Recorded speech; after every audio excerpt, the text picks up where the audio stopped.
পশু ও মানুষের জীবন বাঁচাতে অভিনব উদ্যোগ নিয়েছে যুক্তরাষ্ট্র।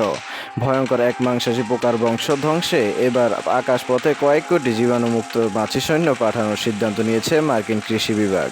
নিউ ওয়ার্ল্ড স্ক্রিয়াম নামে এই পরজীবী পোকা গবাদি পশুর শরীরে ঢুকে ধীরে ধীরে তাদের জীবন্ত দেহ খেয়ে ফেলে।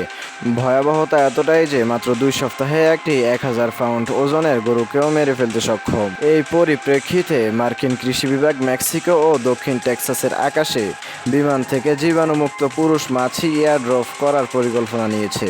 উদ্দেশ্য স্ক্রোয়ামের প্রজনন চক্র ভেঙে ফেলা, কারণ স্ত্রী স্ক্রোয়াম সারা জীবনে কেবল একবারই সঙ্গম করে। জীবাণুমুক্ত পুরুষ মাছির সঙ্গে মিলনের ফলে নিষিক্ত ডিম হয় না, ফলে লার্ভা জন্ম নেয় না। ধীরে ধীরে এই পোকার বিস্তার থেমে যাবে বলে আশা করা হচ্ছে। বিশেষজ্ঞদের মতে এই পদ্ধতি রাসায়নিক ব্যবহারের চেয়ে অনেক বেশি নিরাপদ। এতে পশুর দেহে কোনো ক্ষতিকর পদার্থ জমে না। ফ্লোরিডা বিশ্ববিদ্যালয়ের পতঙ্গবিদ অধ্যাপক এডউইন বর্গেস বলেন, রাসায়নিকের বদলে প্রাকৃতিক উপায়ে পোকার বিস্তার ঠকানোটাই সবচেয়ে বড় কার্যকর উপায়। এদিকে কানসাস স্টেট বিশ্ববিদ্যালয়ের পতঙ্গবিদ ক্যাসেন্ড্রা ওল্ট বলেন, এই ভয়ানক লার্ভা ঠেকাতে বৃহৎ পরিসরে মাছির উপনিবেশ গড়তেই হবে।